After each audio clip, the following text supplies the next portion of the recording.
Hi മക്കളെ, ഇന്നലെ എന്നെ ഒരു SSLC കുട്ടി വിളിച്ചിട്ടുണ്ടായിരുന്നേ.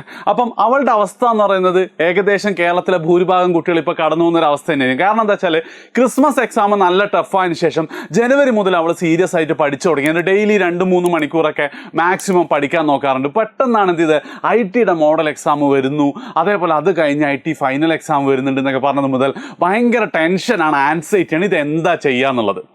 അപ്പം എനിക്കൊന്ന് കുറേ കുട്ടികൾ അങ്ങനെ ഉണ്ടാവും. നിങ്ങൾ ആ ഒരു അവസ്ഥയിലൂടെ കടന്നു പോയിട്ടുണ്ടെങ്കിൽ ഉറപ്പായിട്ട് നിങ്ങളൊന്ന് കമൻറ്റ് ചെയ്യുക. ആൻഡ് നിങ്ങൾ ഏതെങ്കിലും ഫ്രണ്ട്സ് ഇങ്ങനെ ഉണ്ട്, ഉറപ്പായിട്ട് ഈ വീഡിയോ എന്ത് ചെയ്യുക, അവർക്ക് ഷെയർ ചെയ്ത് കൊടുക്കുക. എന്തായാലും ഈ വീഡിയോ നിങ്ങൾ അവസാനം വരെ കാണുമ്പോഴത്തേക്കും IT നിങ്ങളുടെ ടെൻഷനും ആൻസൈറ്റിയും മാറിക്കിട്ടും എന്നുള്ളത് 100% ഉറപ്പാണ്.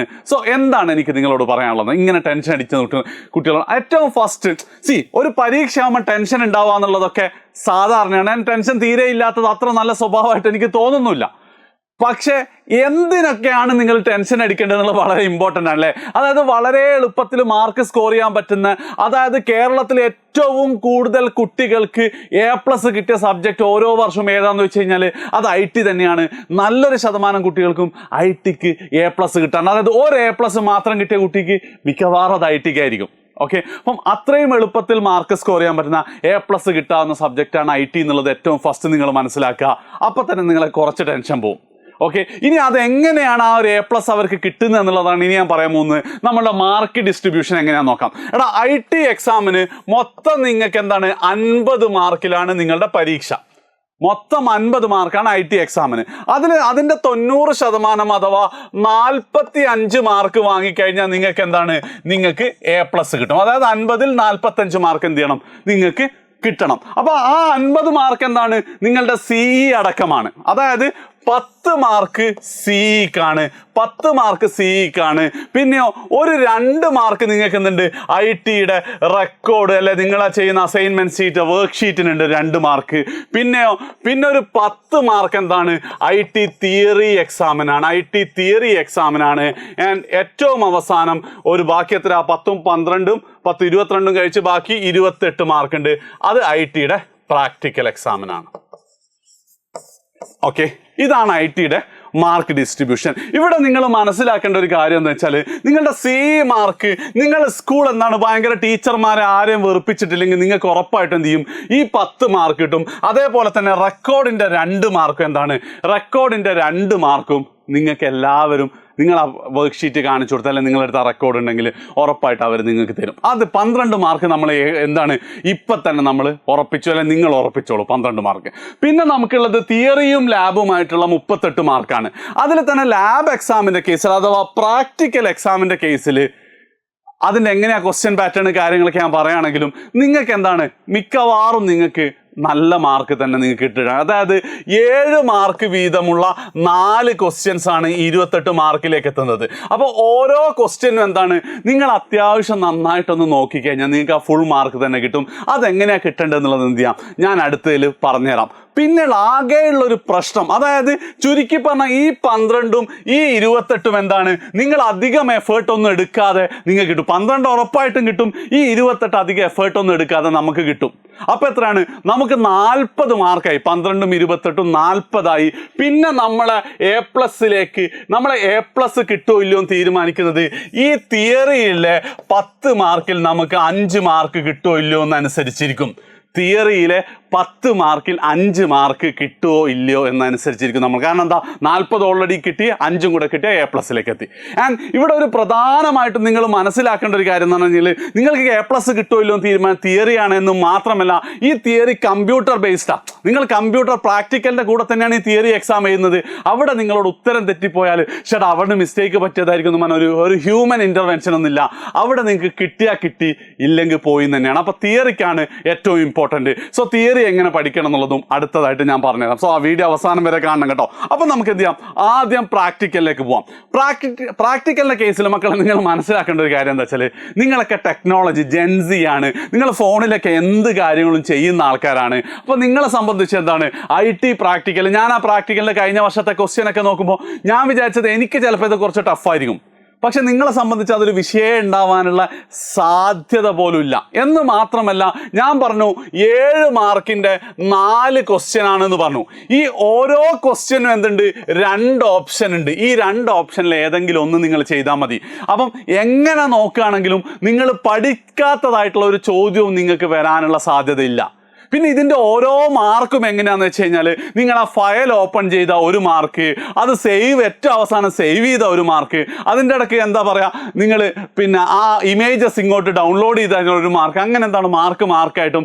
പിന്നെ അത് കമ്പ്യൂട്ടറല്ല ആ മാർക്ക് ഇടുന്നത്, നിങ്ങളെ സ്കൂള് IT പ്രാക്ടിക്കലിന് വരുന്ന മാഷ് നിങ്ങൾ ചെയ്യുന്നതിനനുസരിച്ചാണ്. അപ്പോൾ എന്തായാലും നിങ്ങൾക്ക് അതിൽ നല്ല മാർക്ക് കിട്ടും. പിന്നെ അടുത്തത് ഏതൊക്കെ ചോദ്യങ്ങളാണ് വരിക. ശരിക്കും പറഞ്ഞു കഴിഞ്ഞാൽ ഈ IT-യിൽ നിന്ന് ഏതൊക്കെ പാഠങ്ങളിലാണ് ചോദ്യങ്ങൾ വരിക എന്നുള്ളത് കൃത്യമായിട്ട് എന്തുണ്ട്, അതിൻ്റെ ഡോക്യുമെന്റ് വന്നിട്ടുണ്ട്. പക്ഷെ അതെന്ത് ചെയ്യാം, തിയറി എക്സാം നിങ്ങളെ മോഡൽ എക്സാം കഴിഞ്ഞിട്ട് ഞാൻ ഡീറ്റെയിൽ ആയിട്ട് എന്ത് ചെയ്യാം, ആ ഒരു ഏത് പാർട്ടിൽ നിന്ന് എങ്ങനെയാണ് ചോദ്യം വരിക എന്നുള്ളത് ഞാൻ ഡീറ്റെയിൽ ആയിട്ട് നിങ്ങൾക്ക് പറഞ്ഞുതരാം. അത് വേണമെന്നുണ്ടെങ്കിൽ നിങ്ങൾ എന്ത് ചെയ്യുക, ഉറപ്പായിട്ടൊന്ന് കമൻറ്റ് ചെയ്യണം. എന്ന് മാത്രമല്ല, അടുത്തതായിട്ട് നിങ്ങൾ മനസ്സിലാക്കേണ്ടത്, നിങ്ങളെ മോഡൽ എക്സാമിന് ചോദിക്കുന്ന ചോദ്യങ്ങളുണ്ടല്ലോ, അതായത് നിങ്ങളെ സംബന്ധിച്ച് തന്നെ ഒരു 8 ക്വസ്റ്റ്യൻസ് നിങ്ങൾക്ക് കാണാൻ പറ്റും. അതായത് 4 ചോദ്യങ്ങളുടെ 2 ഓപ്ഷൻസ് വെച്ച് 8 ചോദ്യങ്ങൾ കാണാൻ പറ്റും. അങ്ങനെ നിങ്ങൾ കുറച്ച് ഫ്രണ്ട്സിനും കൂടെ വന്നിട്ടുള്ള ചിലപ്പോൾ എന്തായിരിക്കും ഒരു 10-20 ചോദ്യങ്ങളുണ്ടാവും. ആ ചോദ്യങ്ങളിൽ നിന്ന് തന്നെയാണ് നിങ്ങളുടെ ഫൈനൽ എക്സാമിനും ചോദിക്കുക. അപ്പോൾ നിങ്ങൾ ചെയ്യേണ്ടത്, മോഡൽ എക്സാമിൽ മാർക്ക് കുറയുന്നത്, മാർക്ക് കിട്ടാത്തതിനെ കുറിച്ച് ആലോചിച്ച് ടെൻഷൻ അടിക്കാതെ മോഡൽ എക്സാം നന്നായിട്ട് നിങ്ങളൊന്ന് ഒബ്സർവ് ചെയ്യുക. എന്താ അവിടെ സംഭവിക്കുന്നത്, എങ്ങനെയൊക്കെയാണ് ചോദ്യങ്ങൾ വന്നത്, ഫ്രണ്ട്സിനൊക്കെ ചോദ്യങ്ങളൊക്കെ വന്നതിന് ശേഷം മോഡൽ എക്സാം കഴിയല്ലോ. മോഡൽ എക്സാം കഴിഞ്ഞ് കഴിഞ്ഞാൽ ഈ വരാൻ സാധ്യത എല്ലാ ചോദ്യങ്ങളും നിങ്ങളെ സ്കൂൾ IT ടീച്ചർമാരും അല്ലെങ്കിൽ നമ്മളൊക്കെ തന്നെ എന്ത് ചെയ്യും, പ്രാക്ടിക്കലിൻ്റെ മുഴുവൻ ചോദ്യങ്ങളും, അതായത് ഇപ്പം നമ്മൾ തരുന്ന വീഡിയോസൊക്കെ കഴിഞ്ഞ വർഷം ചോദിച്ച ചോദ്യങ്ങളായിരിക്കും. അതിന് ചെറിയ ചെറിയ മാറ്റങ്ങളുണ്ടാവും. പക്ഷേ ആ മാറ്റങ്ങളും വെച്ചുകൊണ്ട് എന്ത് ചെയ്യും, നിങ്ങൾക്ക് എങ്ങനെയാണ് ചെയ്യേണ്ടത് നിങ്ങൾക്ക് കൃത്യമായി മനസ്സിലാവും. നിങ്ങൾ ചെയ്യേണ്ട കാര്യം, സ്വന്തമായിട്ട് കമ്പ്യൂട്ടറിൽ ഇൻസ്റ്റാൾ ചെയ്യാനൊന്നും നിൽക്കേണ്ട.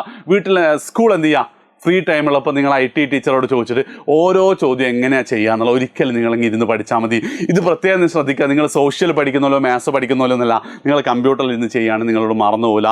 പിന്നെ നിങ്ങൾ ചെയ്യേണ്ട കാര്യം വെച്ചാൽ, ആ പ്രാക്ടിക്കൽ ചെയ്യുമ്പോൾ നിങ്ങൾ സ്വന്തം ഈ മോഡൽ എക്സാമിന് ശേഷം ചെയ്യുകയാണെങ്കിലും അതെന്ത് ചെയ്യണം, ഓരോ സ്റ്റെപ്പുകൾ 1 2 3 4 എന്ന് പറഞ്ഞ് നിങ്ങൾ അതിങ്ങനെ എഴുതി വെച്ചിട്ട് ഒരു നോട്ട്ബുക്ക് നിങ്ങൾക്ക് ഉണ്ടായിരിക്കണം കേട്ടോ. പിന്നെ പരീക്ഷാ ഹാളിലേക്ക് പോകുമ്പോൾ, ശരിക്കുള്ള പരീക്ഷയ്ക്ക് പോകുമ്പം ആ സ്റ്റെപ്പുകളൊന്നും ഓർത്തെടുക്കാൻ.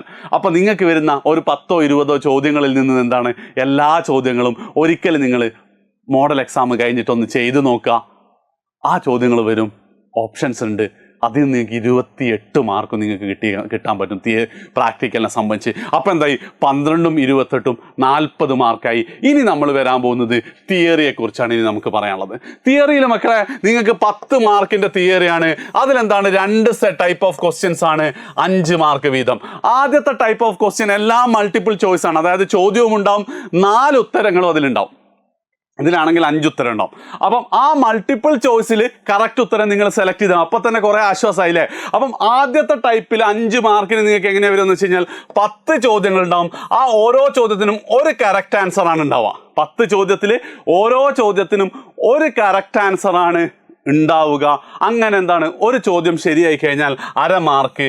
അപ്പോൾ 10 ചോദ്യങ്ങൾക്ക് 10 × 0.5 എന്ന് പറയുമ്പോൾ 5 മാർക്കാണ് നിങ്ങൾക്ക് ഇവിടെ കിട്ടുക. പിന്നെയോ ഈ രണ്ടാമത്തെ സെറ്റിൽ എന്തായിരിക്കും വ്യത്യാസം എന്ന് പറഞ്ഞു കഴിഞ്ഞാൽ, ഒരു ചോദ്യത്തിന് 2 കറക്റ്റ് ആൻസേഴ്സ് ഉണ്ടാവും. ആ 2 മാർക്ക് ചെയ്ത് കഴിഞ്ഞാൽ നിങ്ങൾക്ക് 1 മാർക്ക്. അങ്ങനെ 5 ചോദ്യങ്ങൾക്ക് 1 മാർക്ക് വെച്ചിട്ട് എത്രയാ, 5 മാർക്ക്. ഇനി അതിൽ 1, അതായത് ആ 2 ഓപ്ഷനിൽ നിങ്ങൾ മാർക്ക് ചെയ്ത 1 കറക്റ്റാണ്, 1 തെറ്റാണെങ്കിൽ നിങ്ങൾക്ക് പകുതി മാർക്ക് കിട്ടും. എന്ന് മാത്രമല്ല നെഗറ്റീവ് മാർക്കൊന്നുമില്ല. അപ്പോൾ എന്ത് ചെയ്യണം, നിങ്ങൾക്ക് അറിയാത്തതാണെങ്കിൽ കറക്കി കുത്തിയിട്ട് 10 ചോദ്യങ്ങൾ നിങ്ങൾ ചെയ്യണം. അപ്പോൾ ഈ 10 ചോദ്യങ്ങളിൽ നിന്നും നമുക്ക് എന്ത് ചെയ്യണം, ഏറ്റവും മാക്സിമം മാർക്കിലേക്ക് എത്തണം. ഇവിടെയാണ് ഇതിൻ്റെ ട്വിസ്റ്റ് വരുന്നത്. ഈ ചോദ്യങ്ങൾ എങ്ങനെയാണ് വരിക എന്നുള്ളതിനെ കുറിച്ച് ഒരു ഐഡിയ ഇല്ല. പക്ഷേ നമ്മൾ മനസ്സിലാക്കിയെടുത്തോളം കഴിഞ്ഞ കുറേ വർഷം ഒബ്സർവ് ചെയ്തപ്പം ഇതൊരു ക്വസ്റ്റ്യൻ പൂൾ, ഒരു 100-150 ചോദ്യം, 120 എങ്ങനെയാണെന്ന് തോന്നുന്നു എക്സാക്ട് നമ്പർ.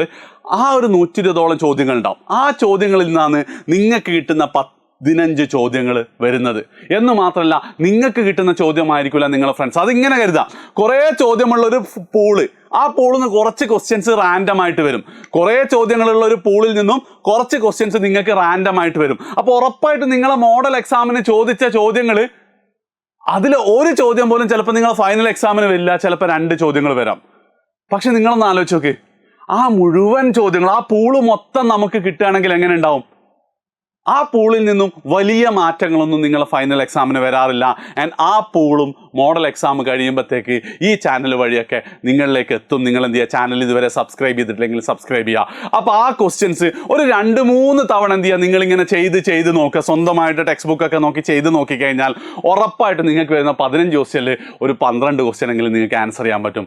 ITക്ക് A+ കിട്ടും. ഞാൻ പറഞ്ഞു വന്നത് എന്താ വെച്ച് കഴിഞ്ഞാൽ, പൂള് മോഡൽ എക്സാമും നിങ്ങളെ ഫൈനൽ എക്സാമും തമ്മിൽ വലിയ വ്യത്യാസം ഉണ്ടാവും. പക്ഷേ എന്താണെന്ന് വെച്ചാൽ, നിങ്ങൾക്ക് കിട്ടിയ നിങ്ങളുടെ ഫ്രണ്ട്സിന് കിട്ടിയോ ബാക്കിയുള്ള എല്ലാവർക്കും കിട്ടിയ ക്വസ്റ്റ്യൻസ് നോക്കിക്കഴിഞ്ഞാൽ നമ്മുടെ ആ പൂള് 100 ചോദ്യങ്ങളിൽ ആ പൂള് ഏകദേശം നമുക്ക് മനസ്സിലാവും. ആൻഡ് അത് മുഴുവൻ അങ്ങോട്ട് എന്ത് ചെയ്യുക, ഫൈനൽ എക്സാമ്പിൾ ആകുമ്പോഴത്തേക്ക് നമ്മൾ അങ്ങോട്ട് ബൈ ഹാർട്ട് പഠിക്കുക. വീണ്ടും ചെയ്ത് നോക്കി ബൈ ഹാർട്ട് പഠിച്ചു കഴിഞ്ഞാൽ ഉറപ്പായിട്ടും തിയറി എക്സാമും നിങ്ങൾക്ക് ഈസി ആയി കിട്ടും. എന്ന് മാത്രമല്ല, ഒരിക്കൽ കൂടെ ഞാൻ പറയാണ്, ഭൂരിഭാഗം കുട്ടികൾക്കും A+ കിട്ടുന്ന സബ്ജക്റ്റാണ് IT. അതിനെക്കുറിച്ച് ആലോചിച്ച് ഒത്തിരി ടെൻഷൻ അടിക്കേണ്ട. ആൻഡ് ഇനി മോഡൽ എക്സാം വരുന്നുണ്ട്, എന്താ ചെയ്യേണ്ടത് വെച്ചാൽ, നിങ്ങൾ മോഡൽ എക്സാമിൻ്റെ തലേന്ന് മാത്രം പഠിച്ചാൽ മതി. മോഡൽ എക്സാമിന് നല്ല മാർക്ക് സ്കോർ ചെയ്യുക എന്നതല്ല IT എക്സാമിനെ സംബന്ധിച്ച് നിങ്ങളുടെ ലക്ഷ്യം എന്തായിരിക്കണം? ബാക്കി എല്ലാത്തിനും നല്ല മാർക്ക് സ്കോർ ചെയ്യാൻ തന്നെ നോക്കണം കേട്ടോ. IT എക്സാം എന്താ ഇവിടെ സംഭവിക്കുന്നതൊക്കെ കൃത്യമായി ഒബ്സർവ് ചെയ്യുക. മോഡൽ എക്സാം കഴിഞ്ഞതിന് ശേഷം ഒന്നും കൂടെ ലാബിൽ പോയിട്ട് നിങ്ങൾക്ക് ടെൻഷൻ ഉണ്ട്, കോൺഫിഡൻസ് ഇല്ല, ഈ ചോദ്യങ്ങളൊക്കെ ചെയ്യുക. പ്രാക്ടിക്കൽ ചോദ്യങ്ങൾ ചെയ്യുക. തിയറി ചോദ്യങ്ങൾ ഞങ്ങൾ നിങ്ങളുടെ അടുത്ത് എത്തിക്കുന്നതായിരിക്കും. നമുക്ക് എന്ത് ചെയ്യാം, ആ ചോദ്യങ്ങളും കൂടെ പഠിച്ച് കോൺഫിഡൻറ്റോട് കൂടി പോവുക. ആൻഡ് ITയുടെ എക്സാമും ഫെബ്രുവരി 1 മുതലാണ് തുടങ്ങുന്നത്. 1 മുതൽ 14 തീയതി വരെ ഡേറ്റ് ഉണ്ട്. നിങ്ങൾക്ക് ഏതെങ്കിലും ഒരു 3-ാം തീയതി 5-ാം തീയതി ആ ഡേറ്റ് എങ്കിൽ 5-ാം തീയതി വരെ നിങ്ങൾ ഇതിനു വേണ്ടി ഇങ്ങനെ സ്പെൻഡ് ചെയ്യരുത്. ഡെയിലി ഒരു 10-20 മിനിറ്റ് ITക്ക് വേണ്ടി സ്പെൻഡ് ചെയ്താൽ മതി. അതിൽ കൂടുതൽ സ്പെൻഡ് ചെയ്താൽ ITക്ക് നിങ്ങൾക്ക് A+ കിട്ടായിരിക്കും. പക്ഷെ ബാക്കി പല സബ്ജക്റ്റുകളിൽ A+ പോകും. അതും കൂടെ നിങ്ങൾ ശ്രദ്ധിക്കുക. So that's it. ഇത്ര മാത്രമേ പറയാനുള്ളൂ. കോൺഫിഡൻ്റ് ആയിട്ടിരിക്കുക. ഞങ്ങൾ കൂടെ ഉണ്ടാവും. നമുക്ക് ഒരുമിച്ച് എന്ത് ചെയ്യാം, മറ്റേത് വിഷയത്തിന് കിട്ടിയില്ലെങ്കിലും ITക്ക് നമ്മൾ A+ ഉറപ്പിച്ച് തരും. ആൻഡ് എല്ലാ വീഡിയോസും ഇപ്പം തന്നെ നമ്മളെ ചാനലിൽ കൂടെ വരുന്നുണ്ട്. മോഡൽ എക്സാം കഴിഞ്ഞതിന് ശേഷം വീണ്ടും നമ്മൾ തരുന്നതായിരിക്കും. ബൈ.